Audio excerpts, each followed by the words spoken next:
Hello, Lena. Welcome to Mr. Quickest Teaches. I'm Mr. Quickest. In this lesson, I'll be providing the themes, tone, and points of view of all the 15 poems in the IGCSE Anthology.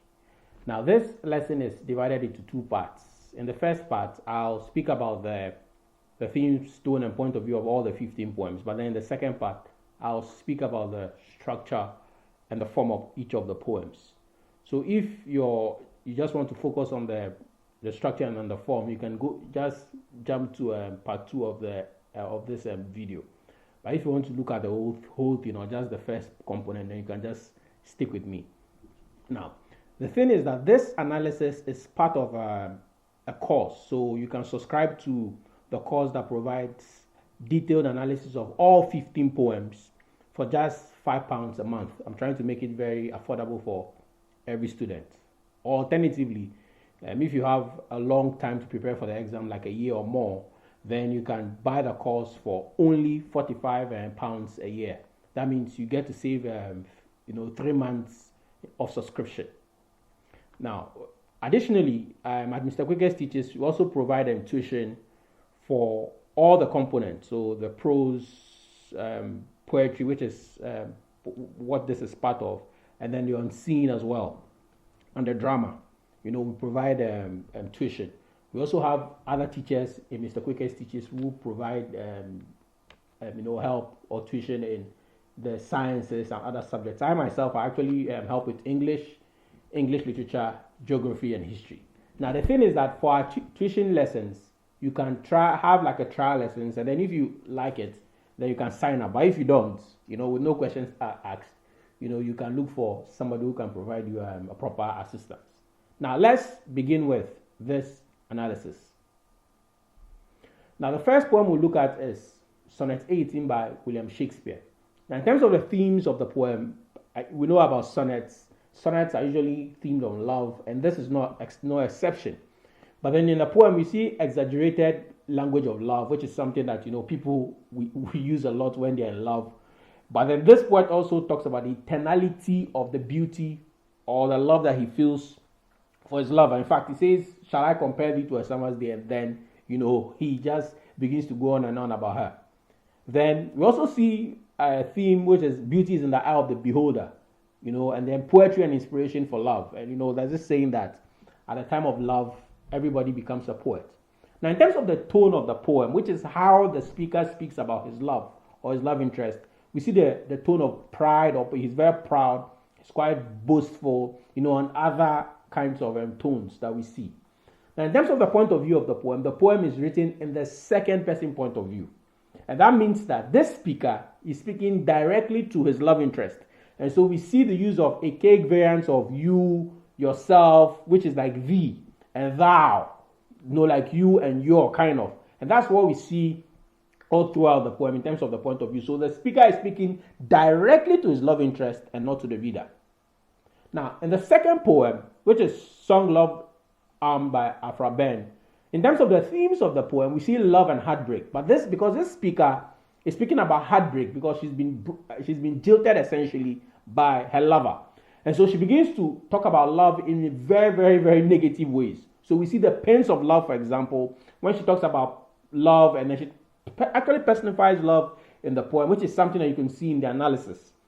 You can see the samples of it on my YouTube channel, but then you can see the full analysis usually in the course, like I said, which is just £5 a month to subscribe to.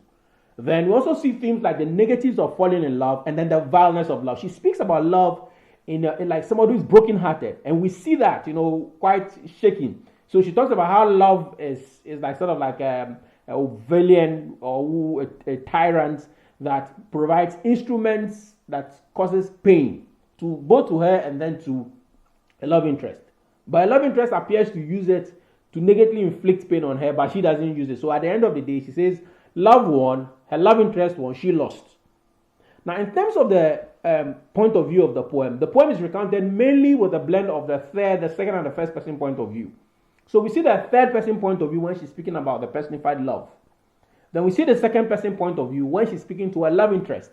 So she refers to him as thy and thee. So you and then your, And then we also see the use of the first person when the speaker is speaking about herself. So he says, from me, I, my. So we see that he's talking about her experiences that with those, first person singular pronouns. Now, in terms of the tone of the poem, the poem is quite sad. We hear sadness in like the voice of the speaker. It's also quite revealing as well. We also see that the speaker is also heartbroken as she speaks about experience of love. Now, the next poem is A Marriage State by Katherine Phillips. Now, in terms of this, the themes of this poem, marriage is the central theme, and we see that in the title, A Married State. But in the poem, the speaker or this poetic voice argues about singleness or being single. So she talks about the disadvantages of marriage versus the advantages of singleness. And we also see the clash of traditional and religious views of marriage and singleness. So she is an advocate for singleness. In fact, towards the end of the poem, she tells them that there's this saying that, people who do not marry spinsters are going to lead Ahabs in hell. That is just, they should forget about it. They should just suppress it and realize that it doesn't exist. In terms of the point of view of the poem, this speaker, Katherine Phillips, is speaking directly to what I suppose is a spinster, someone who has not married, because she refers to the person as you and your multiple times, and then also as madame. So it tells us that she's speaking directly to this listener to convince them not to get married. In terms of the tone of the poem, the tone comes across as quite cynical. She's quite cynical about love. It's also quite sharp. It's also gossipy, direct, and contemptuous. So she speaks about marriage and being married, having a husband, as all activities that are filled with contempt. Now, the next poem is The Chimney Sweeper by William Blake. In terms of the themes of the poem, the key theme for me is child labor and child abuse. So the exploitation and trauma of children working quite early. Then we also see the theme of religion, parental abandonment, dereliction of duty as well. Because this speaker in the poem, even though we hear this speaker and then also the poetic voice who is having like this interaction with this child, the speaker talks about his parents being, they've left him and then they've gone to church. So we see that the theme, like I said, of parental abandonment or dereliction of duty. We also see that this poem is, set in the backdrop of the Industrial Revolution, when children were used as, labor, in the factories. And then we also see the theme of rights of king, because the speaker talks about, and they are going to praise God and his priest and king. So this right of king, the fact that, it's a monarchical kind of government that we have in place. So we see that in terms of the setting of the poem. That's like some of the greater themes that we see in the poem. In terms of the tone of the poem, we see actually here two tones. The tone of the speaker, which is quite informative to the reader and then tells the reader what's happening. And the tone of the speaker is also quite inquisitive as well, because he asks, he says, where are thy father and mother say? So that's inquisitive, wants to know. And the young speaker that responds that says they are both gone up to church is open, honest. But then we also see, this shades of sadness in the voice of the speaker, of the child speaker. The young person now tells us that he's in the field and he's just playing and all those things. In terms of the point of view of the poem is recounted with a blend of the third, second, and then the singular, plural, first person points of view. So what I mean by third is that the speaker tells us that they, in reference to his parents, and then the main speaker, that's the main speaker, not the young person, but then the main speaker also refers to the child as a little black thing. I do a fantastic job in my analysis. That is, you can see samples of on YouTube, and then the main thing on my website, mrquickesteaches.com. In terms of the themes, again, for the next poem is From an Essay on Man by Alexander Pope. So, From an Essay on Man by Alexander Pope. Now, in terms of the theme is, or one of the key themes is the puzzle of humanity. Humanity is a puzzle, like an enigma. Then we also see the extremes of human existence, where men can be quite fabulous and also quite, trash, kind of. So the extremes of human existence. We also see humanity and God as well, because the speaker actually mentions God in the first line of the poem. Then we see other themes like the oxymoronic or the oxymoron paradox and irony of human existence, where man is the glory and man is also the jest. So the glory is like the epitome, and then the jest, is like the drugs, the bottom parts of. In terms of the point of view of the poem is recounted with a blend of the second and third person points of view. So in the opening, the speaker hears when they say, "Know then thyself." So there's this sense that they're speaking directly to the speaker. But then later, to the reader, sorry. But then later on, the speaker changes the point of view and begins to speak about man. And he uses man, even though it's man, or he and his and all of that, it's quite, it's gender neutral. Essentially, the speaker is speaking about the whole of humanity and talks about how we can be both God and beast. Again, I do a very good job in my analysis of the poem. In terms of the tone of the poem, we see this tone of admonition. It also comes across as quite philosophical, because it's talking about humanity, how man can be both the Lord of all things and yet pray to all, kind of. So it comes across as quite philosophical. Then we also see that it's quite sad as well in certain regards. When the speaker speaks about the humanity, we hear this tone of sadness in his voice. The next poem is Carpet Weaver's Morocco by Rumens. Now, this poem also has the key theme of child labor, just like we saw, in The Chimney Sweeper. But this is quite different. Here, the children are treated rather well. So if you look at the first stanza of the poem, in the second line, it says, "Their braids are oiled and black, their dresses are bright." It's different from what we see in the description of the child in the other poem, where we're just a little black thing. Then we also see the theme of religion as well, Islam. Culture is also another key theme. Then we also see the theme of the importance of children in generational knowledge transfer and continuity. That's quite a mouthful, but that's what we see in the poem. So we see this idea that it is children or the next generation that will be able to transfer knowledge from one generation to the next. So generational skills, again, is also another theme. Now, in terms of the tone of the poem, we see this tone of pride, or the speaker is quite proud.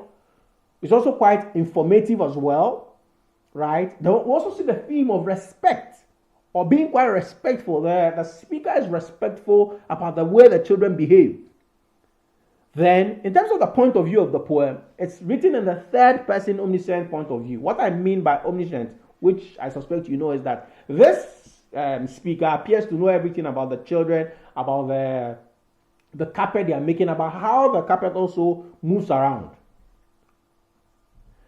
The next poem is Before the Sun by Charles Mungoshi. Now, forgive me that the poem is quite compact on this page, and I'm doing that because I just want you to see all of it on one page, instead of scrolling over 2 pages.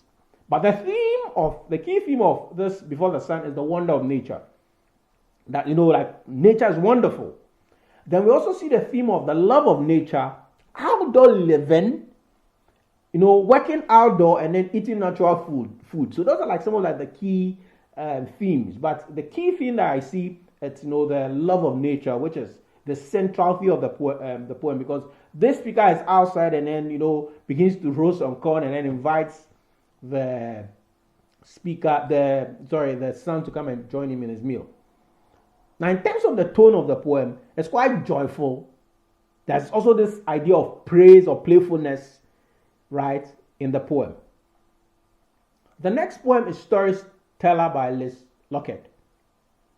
In terms of the themes of the poem, you see feminine grace, storytelling, class system, because it talks about some people who have to just work immediately the day breaks. Then we also see adulthood and responsibilities versus childhood and imagination. So children are shown to be full of imagination. In fact, the poem lingers longer in their heads, which the speaker describes as bats, but then in the heads of the older people, it dissolves.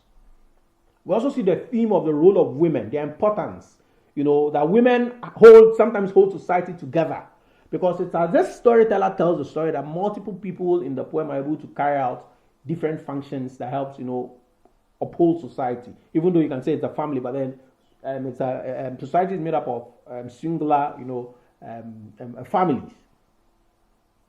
In terms of the point of view of the poem is recounted with a blend of the third and the first person plural points of view. By third, we mean by the way the key persona is referred to, she, her. Then by the first person plural, we see the use of us and themselves, in reference to them, and also, the children. In terms of the tone of the poem, we see the tone of pride. There's also awe. It's also quite revealing as well, because by the end of it, the reader sees a very, rounded narrative about this storyteller and the effect that she has on the people around her. The next poem is Lament by Gillian Clark.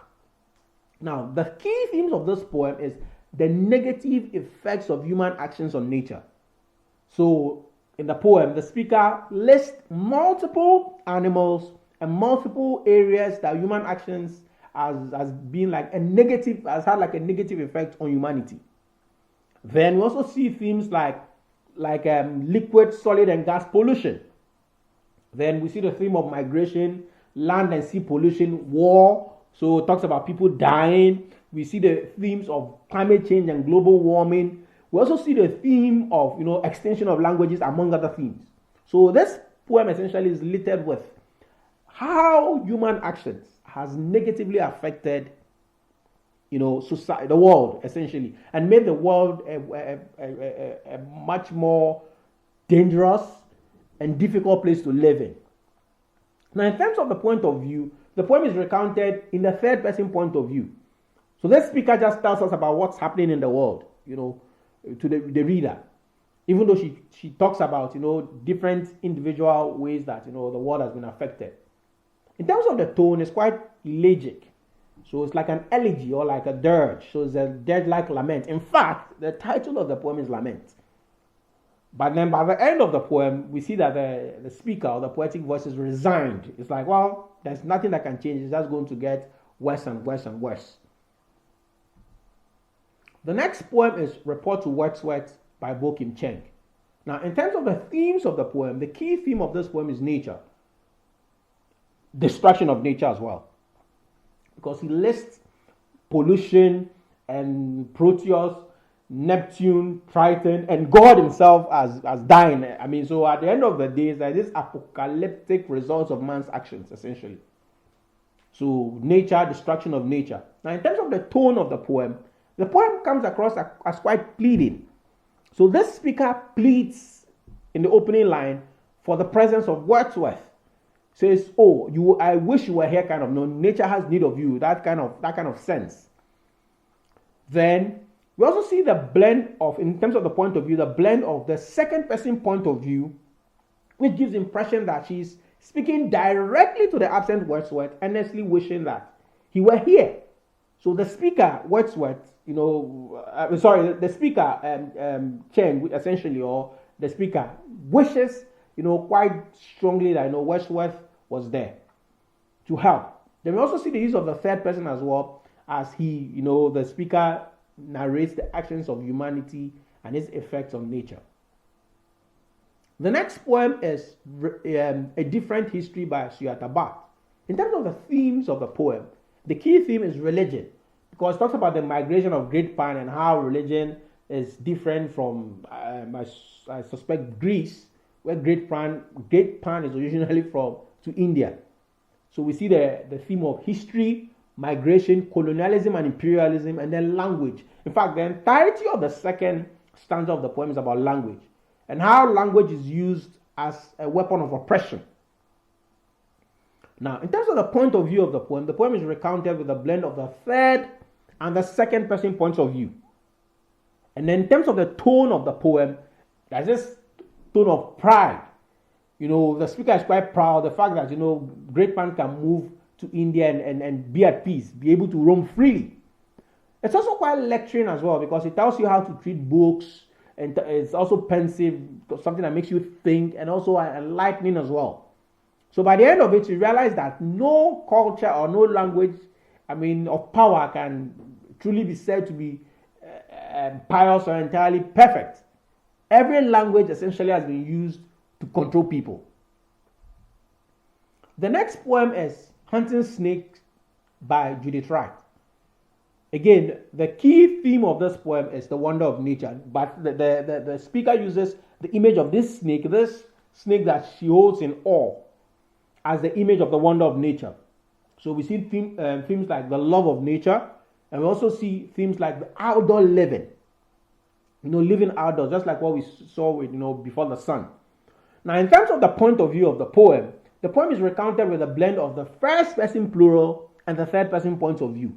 By first person plural, we see the repetition of the word we multiple times to show that the speaker is moving around with somebody, possibly one person or more. But then when the speaker is speaking about the snake, she refers to him as he, his, which is an example of anthropomorphism. Again, I speak about it in detail in the analysis of the poem.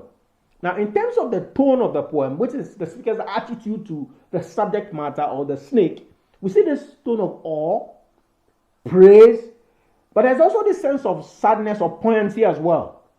Then there are also instances where we see that the speaker says that she's speechless. We took our breath, took a deeper breath of day and looked at each other and went on. So they couldn't fully express the wonder of the snake that they were seeing.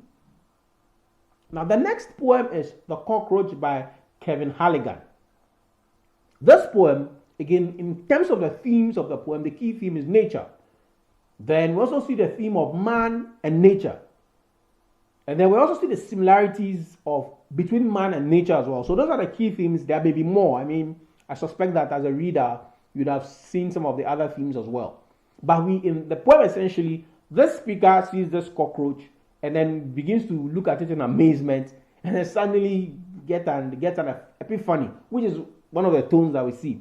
That the snake, the third line says, except I thought I recognized myself. So it's like he's seeing himself in the snake. In terms of the tone, the speaker is quite interested and also detailed. I've talked about the epiphany already. So it's like coming to this realization that what I'm seeing, it's me. In terms of the point of view of the poet blends the first person and the third person limited points of view. So by first person, he says I, and then we see the third person when he refers to the snake, again, as he and his. Again, that's another example of anthropomorphism. The next poem is Where I Come From by Elizabeth Brewster.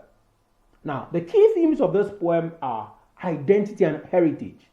So in the first stanza, she talks about city living. In the second stanza, then she talks about where she's from. So identity. So where you're from, or who you eventually become as a human being, is as a consequence of the places you've been. Then we also see the themes of differences between urban and rural setting. So the urban area is quite modern, but then there's this curtailing of nature. But then the rural setting, things are a bit more free, laissez-faire, but then there's clear signs of poverty. Then another theme that I see that is quite striking is the theme of thought, because we see that in the final of the third stanza. And then we see the themes of rural-urban migration. So people move from the rural areas to the urban area. Then we also see the theme of the fecundity, or the liveliness of urban areas versus the ruin of rural areas. So even though she speaks about the rural areas quite fondly, the urban areas are very packed together, glossy, shiny, but then it's full of multiple smells, which is olfactory image, which is a key aspect of this poem. Again, I speak about it in more detail in my analysis. In terms of the point of view of the poem is recounted with a blend of the third and the first person point of view. So the third, we see the reference to people, they, them, but then we see the first person point of view when the speaker refers to herself in the second stanza as I. In terms of the tone, there's this tone of teaching, not lecturing, but then teaching. The tone is also very personal, because in the second stanza, the speaker tells the reader about her life and where she's coming from. It's also rather honest and revealing as well. So those are some of the tones that we see in the poem. The next poem, which is the final poem in the 15 poem list, is the poem Follower by Shimos Ine. So Simos Ine in the poem tells us about his father and how his father is working in the field. But so we see the theme of the circle of life. So the poem starts off with, this speaker telling us about his father. His father can work and is powerful and strong. But towards the end of it, his father, is the one who's lost all the power. And he who was initially fallen is quite strong now in the poem. We also see the theme of father-son relationship as well. So father-son relationship, time.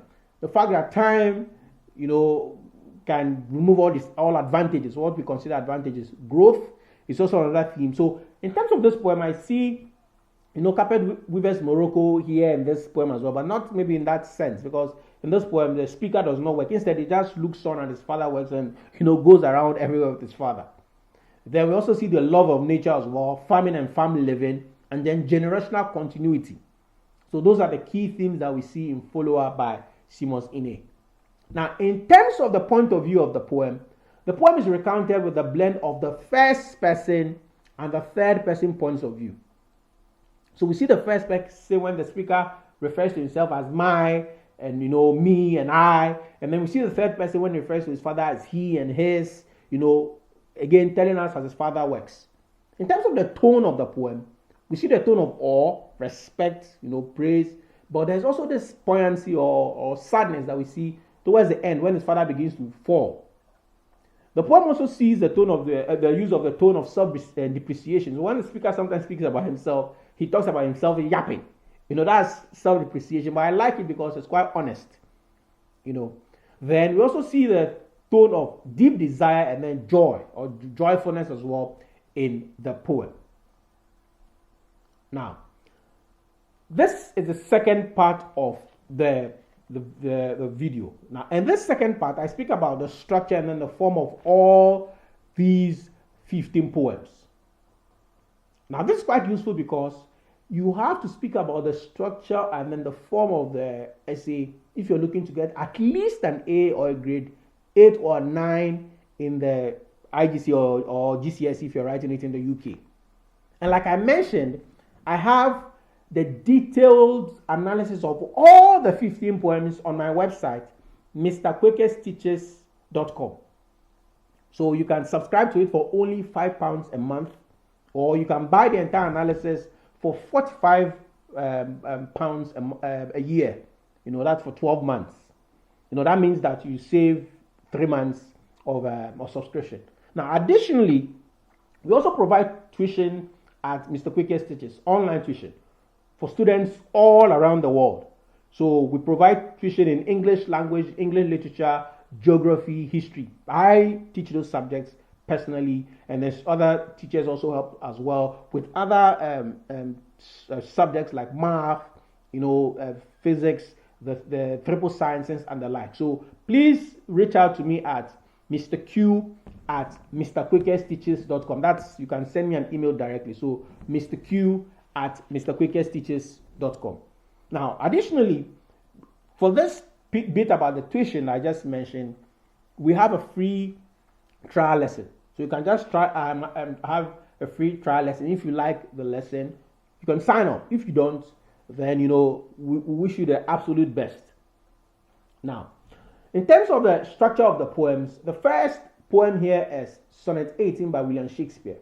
Now, this is what is described as a Shakespearean sonnet. So it has 14 lines, and then it has an A-B-A-B, C-D-C-D, E-F-E-F, G-G rhyme scheme. So I've color-coded it so that you can see how the rhyme scheme plays. And the rhyme scheme is important because it gives the poem musicality, and makes it easy for the reader to also memorize as well. The poem is also an iambic pentameter. What that means is that it's a line of verse with 5 metric feet. So each metric feet is made up of 2 syllables, essentially. So we have an unstressed syllable. So shall I,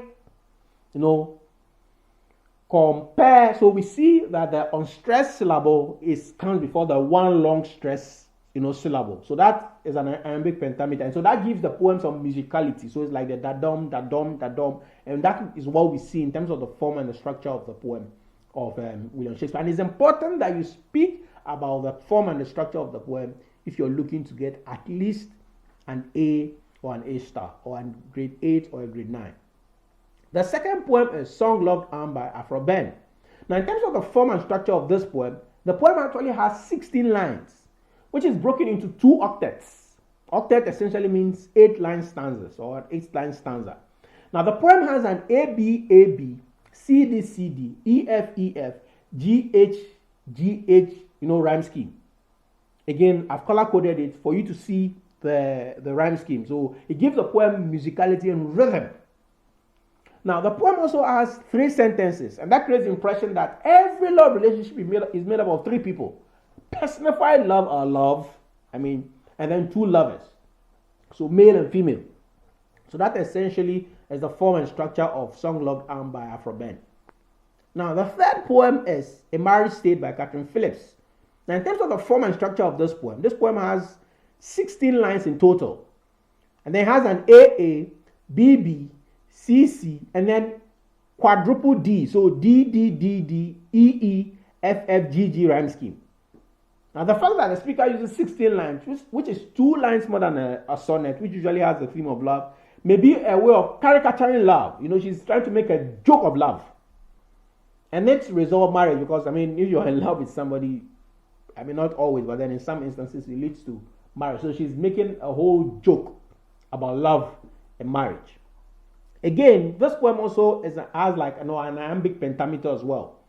So again, 5 metric feet with each unstressed syllable followed by 1 long stressed syllable. So a married state affords by little e. So a married state affords but little e. So that's 5 metric feet of unstressed syllable followed by 1 long 5 metric feet, which is 1 unstressed syllable followed by 1 long stressed syllable. The next poem is the Chimney Sweeper by William Blake.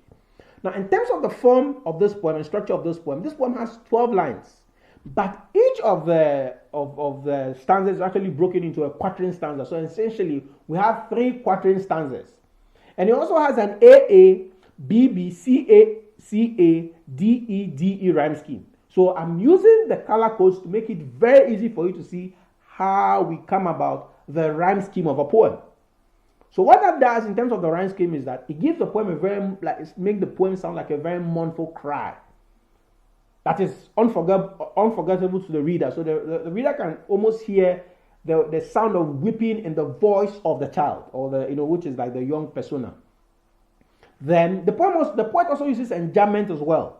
So that's when we see the flow of words from one line to the next without pause, right? So we see that here. So we see that one line to the next. So for example, we see, because I was happy upon the heath, which is line 5, it flows into line 6. So it strikingly presents the speaker's desire to communicate the condition of the child to us, the readers. He's restless to tell us what is happening. The next poem is From an Essay on Man by Alexander Pope. Now this poem has 18 lines with a rhyming couplet at the end.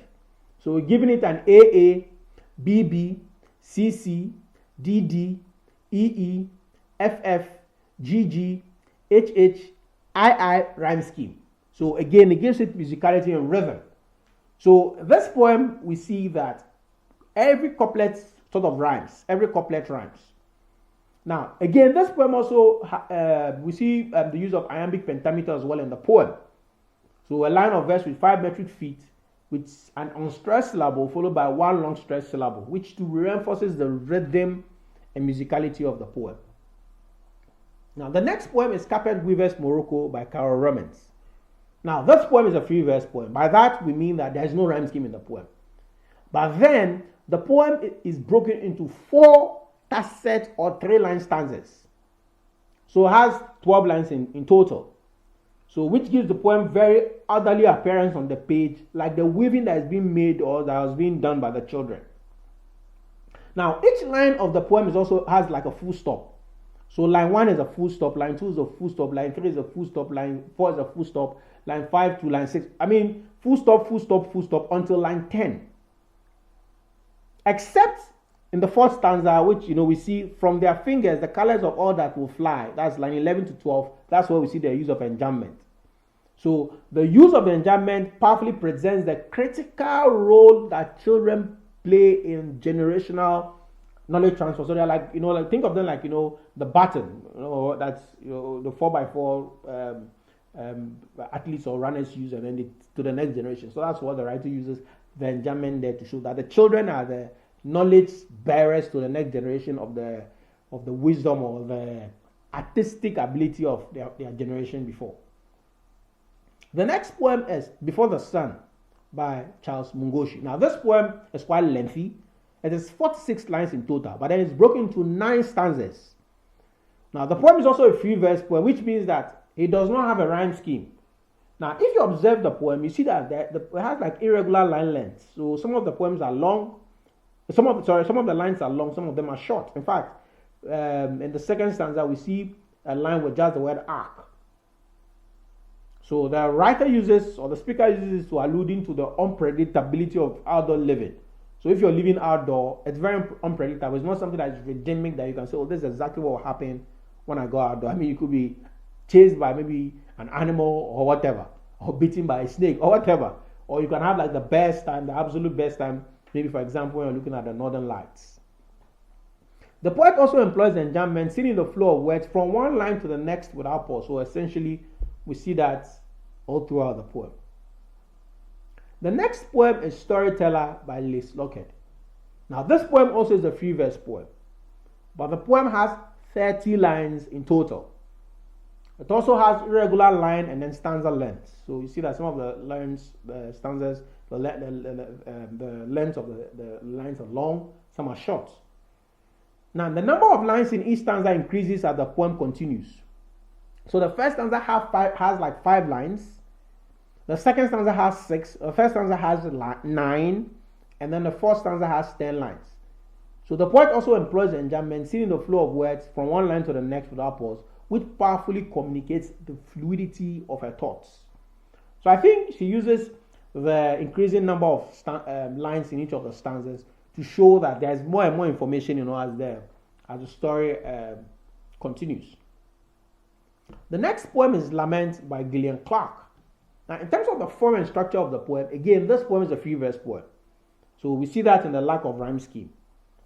But the poem has 21 lines in total, but then it's broken into 7 tacet or 3-line stanzas. So which make it seem very organized on the page. Each stanza also has 1 or 3 sentences. So it could be 1 sentence, it could be 2 sentences, or it could be 3 sentences. And we see that the speaker speaks about varied things that have been affected by human actions in nature. The next poem is Report to Wordsworth by Bo Kim Cheng. Now the poem is a Shakespearean sonnet. By that we mean that it has an A-B-A-B, C-D-C-D, E-F-E-F, G-G rhyme scheme. So again, I've used the color codes to make it very easy for you to understand how it came by the rhyme scheme. Now the poem has 3 quatrains. By that we mean that the 4 blends and then a rhyming couplet. So A, B, A, B, C, D, C, D, E, F, E, F. Those are like the quatrains. And then the rhyming couplet, which is sky and cry. Again, it gives through the use of this rhyme scheme, the reader can hear the sadness, the lament in the voice of the speaker as talks about the destruction that has happened in nature. The poem also is an iambic pentameter. So each line is also an iambic pentameter, a line of verse with 5 metric feet with an unstressed syllable followed by 1 long stressed syllable. The poet also uses enjambment as well and then caesura. So multiple times in the poem, the poet employs enjambment. So the flow of words from one line to the next. So if you look at the third line, for example, and the birds are few, flows into the 4th line, and then from the 5th line into the 6th line, from the 6th line to the 7th, from the 7th to the 8th. So we see the use of enjambment, and the writer uses the enjambment there to create suspense. As he provides various details about various aspects of nature that has been destroyed by man. The poet also employs caesura as well multiple times in the poem, which creates pauses in the middle of the line. So if you look at first line 1, line 2, line 3 as well, you see caesura there. The next poem is A Different History by Suyataba. Now this poem has 2 stanzas, but then it has 29 lines in total. So the first stanza is 18 lines, and in that the speaker talks about the gods and how people have to be careful about how they deal with books because of Sarasvati. But then we also see the use of indentation as well. So the 3rd, the 10th, the 12th, the 14th lines of the first stanza and the entire second stanza is indented. So if you observe, you see that the second stanza is indented just in the middle. So the writer uses this indentation to create short pauses. Now, furthermore, the entire second stanza, like I said, is indented. And this is striking as the speaker questions language used by the generation. So he wants it to be at a sort of like a gosmark in the reader's face. So we shouldn't be self-righteous and think that, our languages, like maybe English or French or Hindi or whatever language is like, it's a holy language. Yeah? Every language has been used to subjugate people. Now, the poet also employs enjambment, which we see in the flow of words from one line to the next without pause, which powerfully communicates the fluidity of her thoughts and hunger or desire to speak openly to the reader. The next poem is Hunting Snake by Judith Wright. Now, this poem has an ABAB, CDCD, EFEF, GHHG rhyme scheme. So this gives the poem musicality, and it comes across as an ode to snakes. So it's like a praise song to snakes. Now the poem also has like 16 lines in total, but each of the stanzas is broken into a quatrain or a 4-line stanza. So it gives the poem a very organized appearance on the page, and it also mimics the serpentine locomotion of the snakes. Because if we look at the use of enjambment, that's what we see there, because it's flowing from one line to the next. Line 1 into line 2, line 3 into line 2 into line 3, line 5 into line 6. So we see that, right? So the poet also employs enjambment multiple times in the poem, evidenced by the flow of words from one line to the next without pause. She uses the enjambment to present that at times unhindered movement of the snake. There are things that restrict the movement of the snake, but then in most instances the snake is free to move, and then it's able to surmount all that he has to surmount. The next poem is The Cockroach by Kevin Halligan. Now this poem is a sonnet, right? 14-line poems. Again, this poem has an ABAB, CDCD, EF, GE, GF rhyme scheme. So it has an irregular rhyme scheme essentially. Again, we also see the use of an iambic pentameter. So each line is also an iambic pentameter, a line of verse with 5 metric feet with an unstressed syllable followed by one long stressed syllable. The poet also employs enjambment as well, and that we see in the flow of words from one line to the next without pause. So he uses the enjambment there to present there are times unhindered movements of the cockroach, just like we saw, with the snake just in the previous poem. The next poem is Where I Come From by Elizabeth Brewster. Now, in terms of the form and structure of the poem is a free-verse poem, so it has no rhyme scheme. The poem is 21 lines in total. The poem has 3 stanzas. So stanza 1 is 11 lines, stanza 2 is 8 lines, and then the stanza 3 is actually 2 lines. So that's the form and then the structure of the poem. Then we also see the use of indentation as well. So the second stanza is indented. So it begins just after the full stop of the first stanza. So which creates the impression that all that the speaker has said in the first stanza is directly connected to what she's about to say or what she says in the second stanza. The poet also employs enjambment as well. So that's we see in the flow of words from one line to the next without pause, which powerfully communicates the fluidity of the speaker's thoughts. So if you look at line 1, they carry with them hints. So it follows a tropic of grace. So we see that flow of words from one line to the next without pause. Now the final poem is Follower by Seamus Ine. Now this poem has an imperfect ABAB rhyme scheme. So if you observe it, you see what I mean. Plow, furrow, strong tongue rhyme scheme. Now the poem is made up of 6 quatrain or 4-line stanzas. So essentially the total lines in the poem is 24 lines.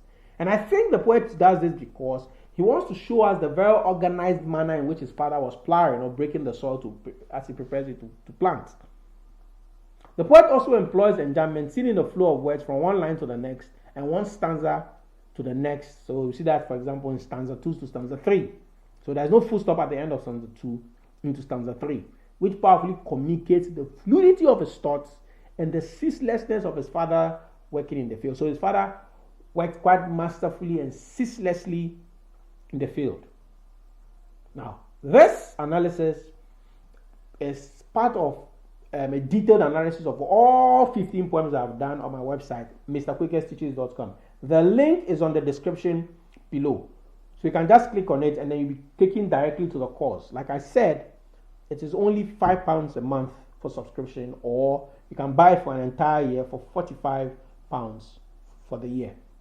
You can also reach out to us where we provide tuition as well with a trial lesson in any of the components of literature or other subjects as well. You can just do an email to me at mrq@mrquickesteaches.com.